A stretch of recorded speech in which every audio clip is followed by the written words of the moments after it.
here see my TEDx that we did here?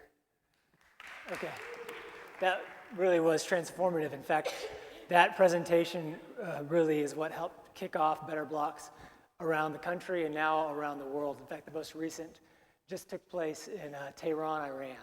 So it's starting to become placemaking through diplomacy through placemaking. It's been incredible. So, okay, I'm going to go through a few of the slides you probably remember before, and then I'm going to go more into case studies about the Better Block itself. And again, thank you so much for doing this. This is an amazing conference. All of my heroes, I know everyone said this earlier, but this is just to have that here. I mean, I live in Dallas, and now we're all jealous of Norman, Oklahoma. So it's amazing. So, kudos to you, Jeff. Okay, first of all, I'll talk about my background. I was not an urban planner. I was not an architect. I played in a rock band, and I did IT consulting. I made websites and fixed servers. But my business partner, Andrew Howard, he was in urban planning. He helped design helped develop the context-sensitive manual. We paired up and talked about our ideas on fixing cities. What I noticed, though, when I looked at problems that I saw, he'd tell me, we've got these ideas for cities, but it's going to take years to implement and cost millions of dollars. And I'd say, well, that doesn't work that way in the IT industry. Like if I have a server go down, like my email server, I have a map like this that looks very much like a city map. And I start robbing resources from all over my network, like memory or hard drives or anything I can to get that server back online as fast as possible. And then again, at night, I'm playing at these bad parts of town in my rock band. And I was wondering, this is where all the life is, all the culture, but it just needs to have something more to make it feel more welcoming and inviting. One of the main problems that we faced, and this is something Andrew had illustrated in our communities, was we opened up the public outreach process to where basically it created a platform for the naysayers and the yay-sayers only. Those in-betweens, which are probably 95% of us who would like to see something cool happen, were basically being held hostage by these two other groups. And then all plans were being watered down based on making both sides happy, which they never got happy. And another issue that we faced was this rendering fatigue. We kept seeing rendering after rendering of how amazing our community would be one day if we invested millions of dollars and the city just paid for all of this demolition and whatever. But so a lot of our frustration with the Better Block project was looking at this and saying, how do we not fix places in 30 years, but how do we fix them in 30 days? So again, looking at places like this is where I grew up. This was the hangout for me as a kid. I had a chocolate shop at the end of the corner over there, a little Caesars, and we had a Safeway grocery store. Once the Safeway went away, everything else died. So we were left with this big hole in our communities. Again, from my TED, I talk about this. What I noticed, though, I took a trip to Europe, and I saw these great places full of seniors and children with plazas and fountains, markets, outdoor activity. I'd go up into the Amsterdam area and see grandparents riding bicycles with grandkids, buildings that were hundreds of years old that had constantly been reused and turned into different things. And you looked at that and thought, well, what are we building? What's our legacy? What are we spending our money for? That's going to be the thing we show our future generations. And we noticed these things. This is something we call the high five, which is so depressing. I don't even know why we try to give it a happy name. This was something built in Dallas, and it still doesn't move traffic very well. In fact, regularly there's backups here to get onto the main 635 road on this guy. So another issue we had too in Dallas was we had all of these issues with culture. Where we were told we don't have a culture for walking. A. B, it's too hot. No one's going to walk here. It's a car culture only. And then beyond that, we will do some planning, but we're going to create like the 2035 mobility plan. So in my mind, that's saying things are going to be great in 20 years. So I hope I make it. I just beat cancer, so maybe I can do it. Another issue that I faced when I looked at it, saying heat was an issue, I thought, well, Austin is only 3 hours south of us. It's just as hot, similar climate. But people are walking and biking there. New Orleans is probably the most humid place on the planet. And it's extremely walkable. And people sit outside and do wonderful things all the time there. So it just didn't seem like a good excuse to me. And then also, one of the major issues I realized was that, I would say early on, before I even started the Better Block Project, like someone would jokingly say, "You just want to try to make Dallas into Paris." And I was like, well, yeah, why not? What's wrong with that? And again, they would say that we don't have the culture. And I thought, it's not like I fly, and I just got back from Paris last week, so I can say this definitively. It's not like you fly on a plane, you leave your city, you land in Paris, and it becomes this magical place where all of a sudden you like to sit outside drinking espressos and listening to accordions play. It's something that I found people like everywhere. So I want to talk real fast. I mentioned this in the TEDx as well, but something that really has been instrumental in my understanding of turning places around and what's needed, because I was so focused kind of on the built environment for the longest time that I didn't realize things that we had done prior to that were actually what kicked off the changes to the built environment.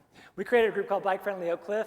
I had visited Portland and loved the bike culture there. I didn't own a bike at the time, but I thought it was really cool to have a bicycle group. So we created this Bike Friendly Oak Cliff group. We did our first group ride. We thought we'd have 20 people. We had 150 people show up.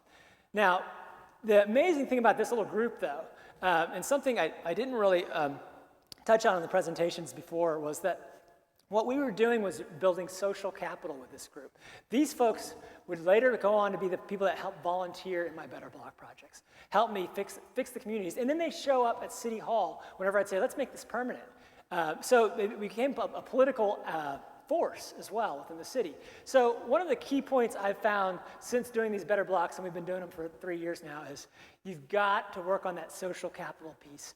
You've got to fix that. Get people communicating, people talking, dialoguing, having discussions about better places like we're doing now today. This is going to have so much great fruit come from this a year later. You're going to see, and I thought it was amazing that your mayor came out and was excited about these changes and all. That's what you need. You need to keep having this dialogue, keep having this conversation. Do fun things with the community. We do these giant group bike rides where we just do history tours. This was Follow the Trail of Lee Harvey Oswald, because we don't have a lot of exciting things in Dallas. Again, we have a bike culture now that exists that didn't exist before. Again, what we did, we just told people we were the bike part of town. We weren't the bike part of town. It just became a self-fulfilling prophecy.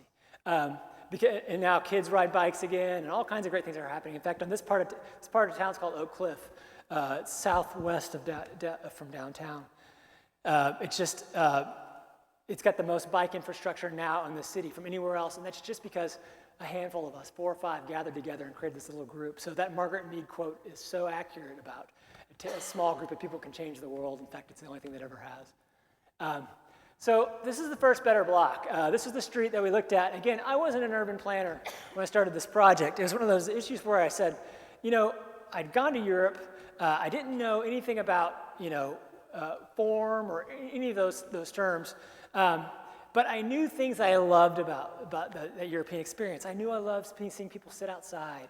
I knew that I loved seeing fruit stands everywhere, and flower shops, and coffee shops, and I knew that I liked a landscaped street. So just these general ideas. And what I kind of stumbled across, because I would later go on to read Jane Jacobs and things like that, and of course it would all make sense.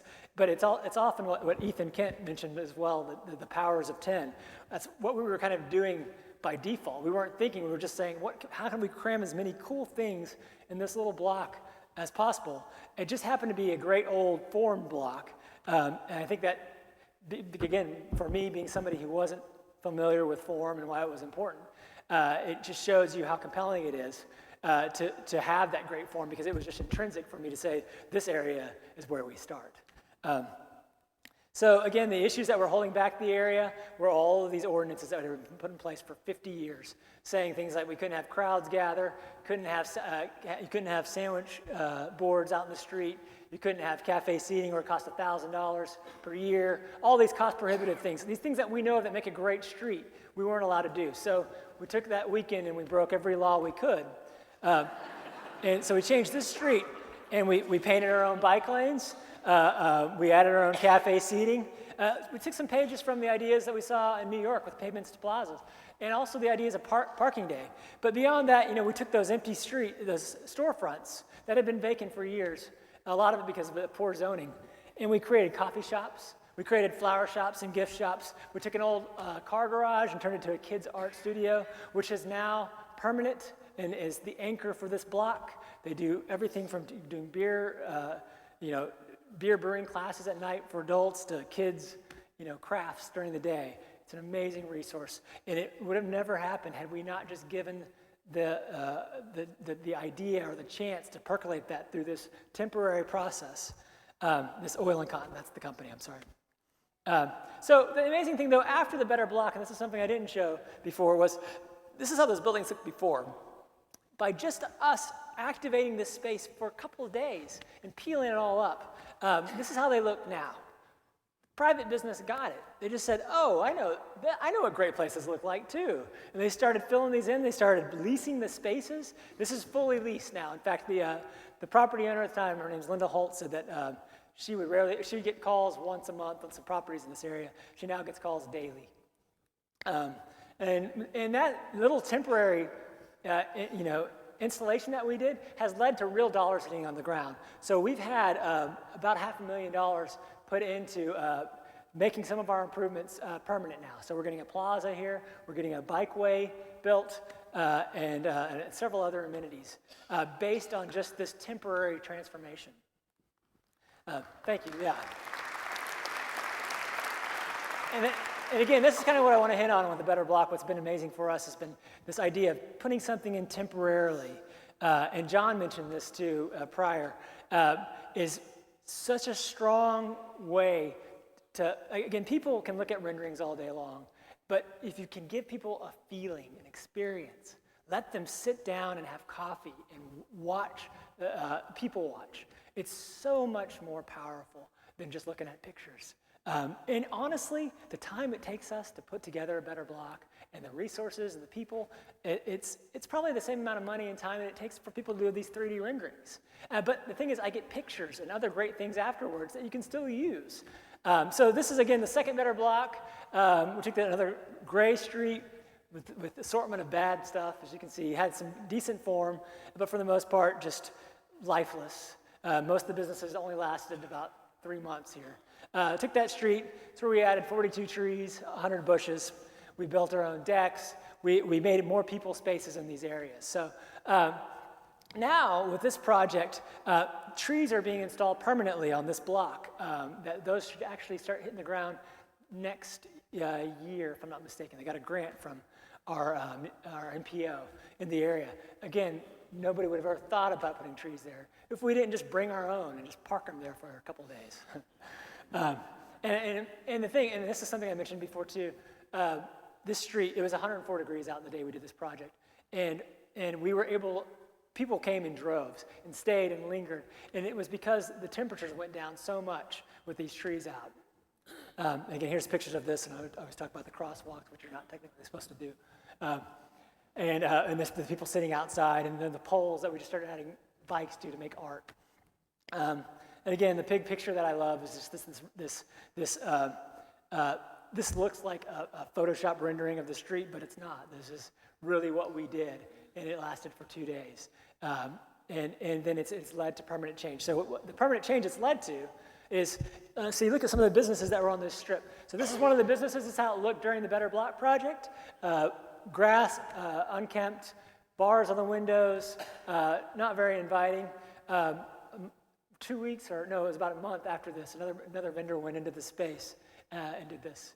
Added cafe seating. They took the bars off the windows. And so it was, again, just from us showing them the potential of this, people got it and just started doing it. In fact, this is an 80% Latino community. I had a lot of the Latino businesses in the area said, oh, this is like my city in Mexico, and I know what you're trying to do, and we should do, I can make this even better. So they really took the ball and ran.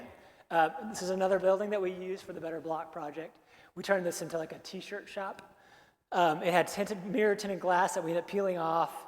You can see still weeds, and it was just ugly and sat vacant for probably 8 years.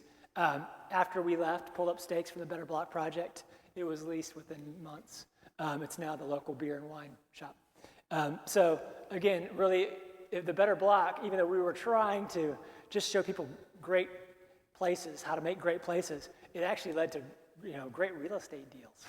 So, And it's even happened, and I had a great conversation with Lynn with the Oklahoma Main Street Association. We did a better block in Tulsa, and I guess after we left, somebody bought the hardware store that we use for some of our pop-up shops, and all these little things.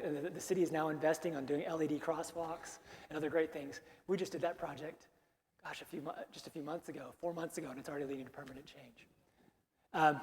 I love that Jeff Speck mentioned this. This is something that we just stumbled across on our own, was that, and this is really kind of our poke in the eye at the city of Dallas.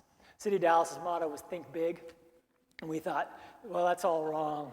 It should be really think small. And then as we really thought about the idea of think small, we thought the places that we love oftentimes are not more than a block in size. They're not that large, really. They're just crammed with so many great things. The little bagel shop, the little flower shop, the coffee shop, the guy selling falafels outside at a stand. But it's just got, again, it's like that powers of 10. It just has a lot of things happening all in that little space. And you can think, I just got back from, again, Paris. And there's blocks that I don't care to be around, but then there's that one block I love. Then I'll walk for another 2 blocks, and then I hit another block I love. So it really is about just starting small. Don't try to fix a mile corridor because you're going to stretch your resources too thin. Pinpoint your activities. In fact, Jamie Lerner, the governor of Curitiba, Brazil, he calls it urban acupuncture, which is a great phrase. Okay, when we do our better blocks, the 4 things that we found that needed to be focused on for us to fix a block, and this is just through trial and error from doing several of these, was first of all, we had to make it feel safe. And Jeff mentioned that as well at lunch. If it didn't feel safe, in fact, feeling safe was actually more important than being safe, we found. So if I could just really increase the perception of safety, it would actually lead to more safety. But that's not just the safety for people walking in the area, but that's safety for people being worried about getting mugged, or making sure that there's a lot of open sight lines and things like that. And then also, how do we make these places more shared and inviting? How do you allow bicycles in the mix? How do you make it more exciting or accessible for pedestrians? How do you connect the neighborhoods? The third thing we found is stay power. What do I do to get people to linger in the space? And one of the simplest things we found, we did it in a Brownsville Better Block project back in the summer. Something I stumbled across in Dallas, we have this little district called the Bishop Arts District that people love to go, and there's murals, and they take their pictures. We noticed that a lot of people took their wedding photos there. So we started looking at places and figuring out, how do we make them feel romantic? If I can make a place feel romantic, people will stay and linger and take pictures, and they'll come back in their wedding photos and all kinds of great things. So if you're just looking for one thing to do that could actually make people kind of flip their brains about places, try to make them romantic. Think of fountains. Think of beautiful lighting. Look at, if anyone's on Pinterest, there's so many people put their wedding things up on Pinterest, and it's always the same thing. It's like an old barn, but somebody throws off this beautiful lighting and long tables and flowers, or this outdoor space. And really, we've gotten so many ideas off of Pinterest for better blocks after looking at these wedding ideas. Thought just incorporate that into the street. And if you think about it, the places you love around the world are probably the most romantic places to be. So we created a survey now for the streets that we figured out, what it is that really helps us make a better block. You guys can download this online. I won't go over this, but we have this on our website. We've open sourced the better block idea. Cities hire us to do them all the time, but we really wanted everybody to do them. In fact, so we did not trademark the idea or anything. Our whole thing was like, let's make it an open source project. In fact, the Oklahoma City one was taken on by the Oklahoma community. We advise on projects all the time. In fact, the Memphis Broad Street project, that was their first better block that we advised on. Some of the major tenets we found with a better block that have been key for us is, first of all, we commit to physical change in days, not years. How do we fix something in days? And I showed the picture of the Times Square model. What they did, was an inspiration for us. I know many of you as well. This idea of just bring out your own folding chairs and put it on the street to test out this idea. So second was get out of the town hall and onto the street. If you put people in town halls, you basically just created this environment that just invites the naysayers out. They give them the platform. They bat these things down. What I needed to do was what I found was people didn't want to talk. They didn't want to just sit around and look at drawings. they wanted to pick up hammers, they wanted to pick up brooms, they wanted to pick up paintbrushes, they wanted to start fixing things right now. So you can take that energy and say, well, just meet me on the bad block over there, and let's go set up in one of the vacant spaces. Let's get a whiteboard and figure out what can we do for the next 5 days to make this an inviting place. Look at, temporary to permanent. I love this idea of making things from temporary to permanent. So a lot of the issues we found are people have this fear of permanency. That's the reason why you're stuck in those town halls for years. And because people they're like, well, we've got $1 million, which isn't much for city improvements. But they're like, everyone's fighting over what to do with that $1 million. And so our thing was just like, just get us out on the street, do something temporarily. And then we can show if something works or doesn't work. The other thing that's great, too, about this temporary idea, too, it allows us to innovate highly. Because the permanent ideas that come out of the town halls are often watered down because people are trying to accommodate cars mainly. Our thing was like, give me a chance to put in the best European cycle track ever on this street for a week. And let's see what happens. Because I won't be able to do that permanently because you're too afraid of that. But if I can show you that it could work, there's a chance then we can make it permanent. Permanent should promote timeless form. We know what works, that's timeless, that's worked all around the world. Replicate that. It will continue to work. It'll work in Dallas. It'll work in Oklahoma City. And these last two bullet points are actually from Jamie Lerner, which are great points, and we stumbled upon this ourselves too, which was if you want innovation, take away a 0 from your budget. If you want maximum innovation and sustainability, take 2 zeros away from your budget.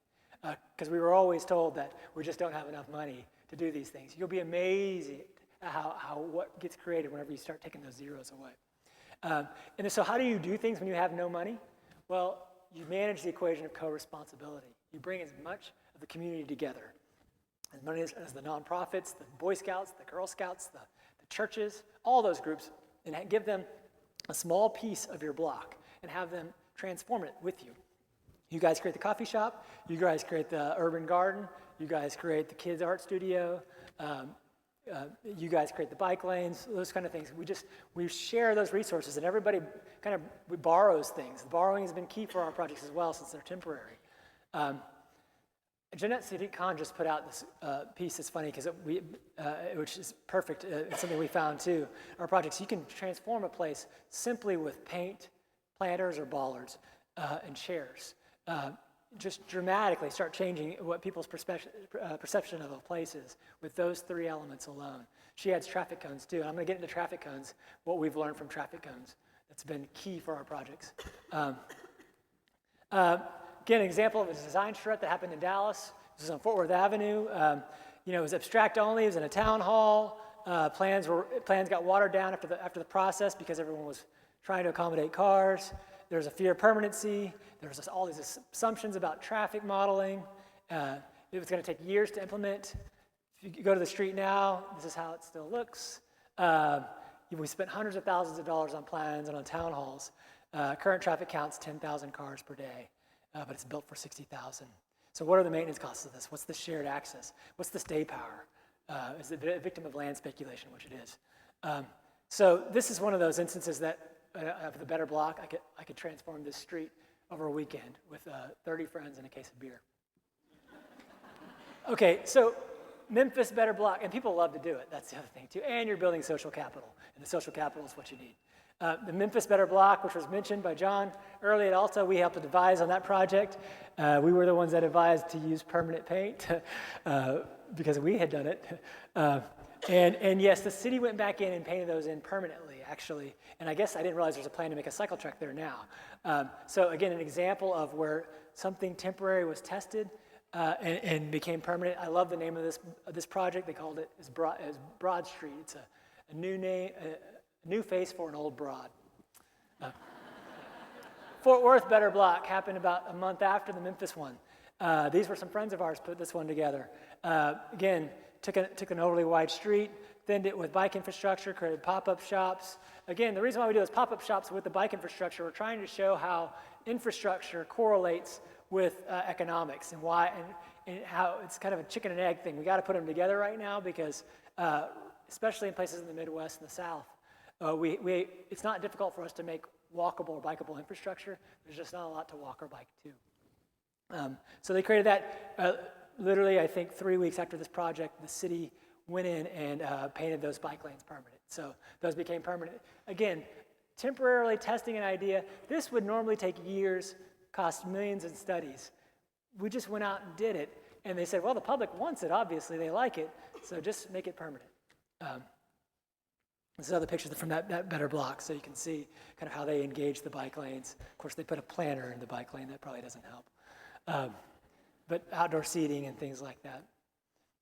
This is the Brownsville Better Block. I'm showing a lot of bike infrastructure. I'm not showing a lot of the pop-up shop stuff because the bike infrastructure has been so powerful for us to put in. We actually just rolled out canvas to make cycle track or bike lanes, buffered bike lanes here with the community. Put cones out to create better buffers as well. We had people riding in immediately afterwards. This is one of those projects again that we focused on the romance of the area too. It has a beautiful old downtown. We took an old fountain, strung lights in between it. We had music piped in, and people just lingered and danced, and it was what you want in an old Main Street. They do better blocks, I think, every quarter now in Brownsville, and it's part of the city's plan to help revitalize downtown. This is us testing cycle tracks in Dallas. We saw designs come in for a bike infrastructure from a planning firm that we looked at and said this is a horrible design, and because they weren't really a bike planning firm, and so we said, well, let us do something extremely innovative. Again, this is a pretty major street when it comes to like a historically significant street in Dallas that we were able to transform for about 4 days with a cycle track here. So we don't know if this is going to be made permanent or not, but we were at least able to test the idea and show that it works. That would have never happened before that better block idea.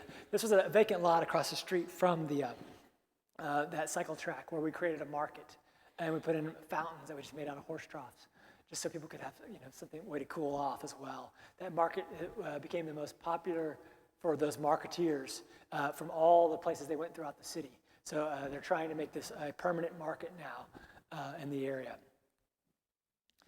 This is us testing out pedestrian bulb outs, cycle tracks, and bike lanes in Wichita. This was a fun project because the city of Wichita said, we love that stuff going on in New York, but it would never happen here. And we're like, well, why not? Why don't we try it? So we went out and created those same things we saw happening on those great streets in New York for them. And sure enough, the city is now going back to retrofit. They're doing a plan now to repair this street, and we're almost 90% sure they're gonna put in these improvements that we built for them. So we did a cycle track, pedestrian bulb outs, a lot of great things. We've also taken bridges. We've taken suburban areas too. I can show you I didn't bring any pictures of the suburban areas because I need to wrap up quickly here, but this is a bridge we had over in the South Dallas. 4 lanes, low traffic capacity. We said, how can you make this more of an amenity for bikes, pedestrians, and cars? Since it had low traffic volumes, we said, the city was starting to just put bike lanes in place. And we said, why don't you move the cars all on one side and create amazing pedestrian and bike experience on the other side? So we did that with the better block. We went in and those planters we built out of old fence wood. Again, we build things with the community. That builds the social capital. Everyone says you need money, but again, if you take away a zero, you find old fence wood and you paint it with barn paint, and you make planters. We brought out historic lighting. We have a set design company that we go to, and they let us borrow those all the time. We put our own bike lanes in place. We had a landscape furniture firm who said they'd bring out their furniture so they could test it out in the environment as well. So again, we used every resource we could at our disposal. People lingered in the area. People sat outside and played chess on a bridge that nobody ever would have ever stayed on. They couldn't. Kids could actually look at the river for a change. Somebody showed up on a horse. So now we need to look at horse lanes. Okay, so this is what I wanted to get to, which has been really key for us. The best tools, and I'm reading Walkable City now, so it was great to hear Jeff. And I just got to this one point, I thought, wow, we discovered this on our own in San Antonio, where he just poo-poos the ideas of traffic engineering, traffic modeling. This was a project we had in San Antonio where it was an antique dealer who had a zero-lot, beautiful old building. The city went in and put bike lanes and did away with his on-street parking. So now he hates bicycles.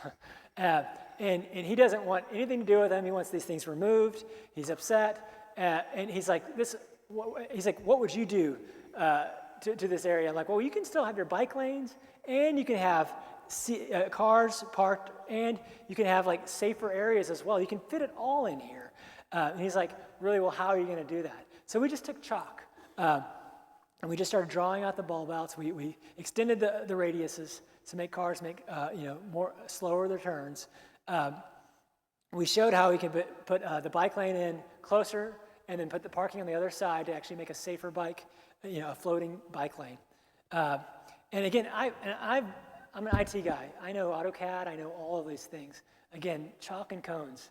It's amazing. So he's like, are you sure this is going to work? I'm like, well, let's see. We just put cones on across the chalked areas, and immediately it worked. In fact, some of it, we got the bulb outs wrong. So when a car would hit it, we're like, okay, how do we fix this? Do we do $1 million transit study, or do we move the cone 2 inches? And so we figured out, yeah. Thank you. So such a simple way, and then not only that, it wasn't traffic modeling, it was real-time traffic analysis. Like I could literally see what was happening to traffic as I moved the cones. So again, if you can invest in anything in the city, invest in chalk and cones, and throw away the computers. Removes guesswork, immediate results, real-time traffic modeling. I want to wrap up here. Real fast on the takeaway 0, though, why this has been important for us. We had a project where we came out, we were going to fix City Hall Plaza, and we thought we had a donor who was going to give us $10,000, and we didn't know why. But he came out and he said, it's for benches. So we came to the community and said, okay, we can get benches for $10,000. Well, people went crazy about, should it be traditional? Should it be contemporary? Should it be this or that? And everyone was fighting. We're like, man, having more money in the equation is actually making things harder.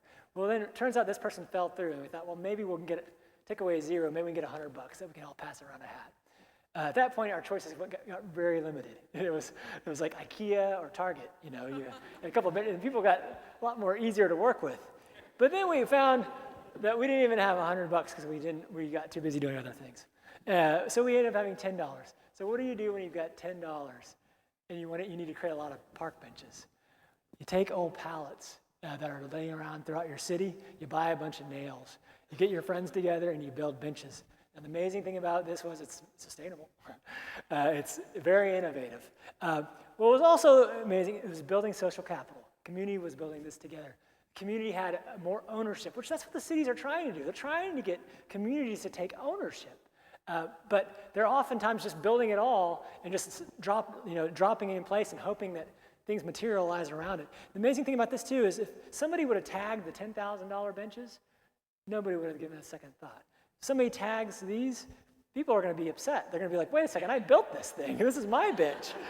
So again, it's been incredible, this idea. In fact, this has been one of the key processes for us with the Better Block that we found is even more powerful than the Better Block itself is the actual building of the Better Block. That's what's powerful.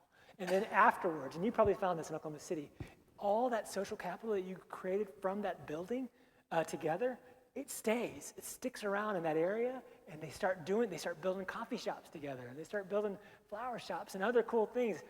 So again, you got to get that social capital piece first, and then you can fix things. And then once you fix things, more things start gelling. That's the way cities were built in the first place. Right? Didn't a group of people like the Masons all came in and they just set up a building and then started building the schools and things like that? It's the same kind of concept.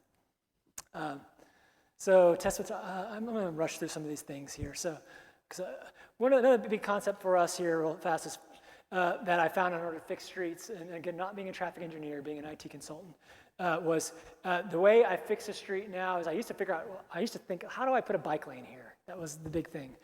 Now I've noticed it's been more important, especially after really analyzing some of the places around the world, was what the great places are doing, the traffic engineers in the great places, they're focusing on predictability of cars. They're trying to make the movements of cars so predictable that they can't do any massive turns 3 lanes over or anything like that, channelizing the cars and things like that. When you start channelizing cars and making their movements predictable, you get all this leftover space. So again, you do kind of want to focus on the cars first. And when you've done that, you'll find you've got pedestrian bulb outs and bike lanes and other great things you can put in to the mix. That's Andrew, my teammate there with his cowboy hat. We go and radar gun the streets beforehand. The guys up in New York over at TrafficCom have developed this device you can buy for $150. You can do your own traffic counts, and you can plug it in on a line, and it can show you what the traffic counts are and traffic speeds are. I highly recommend this. We use that now in our projects here, so you can be your own traffic counter. And now these better blocks are happening all over the country. I said all over the country, now it's all over the world. There's one happening in Sydney, Australia, and again in Tehran, Iran. Just launched there. So I just got back from Paris. I went to Dijon, and it looks like we're going to do a project in Dijon as well. So that San Antonio project that we worked with, Project for Public Spaces on, that was a fun collaboration. So I hope to have many more with those guys. These are some upcoming national better blocks. There's more than this. This is just the ones I grabbed when I was out the door. If you guys want to find more information, though, on the Better Block, it's betterblock.org. You can see a lot of examples of cities that are doing these. And also email me or our team if you want to do one and you have questions. I'm always willing to provide advice and let you guys, we're always learning. Again, the beauty of making this an open source project was we've learned so much on how to make great streets by watching everybody else do this as well. And there's the Tehran Better Block. That's what I love this picture. The women in their headdresses and the men working away. So I'm going to end it there. I think I could go on, but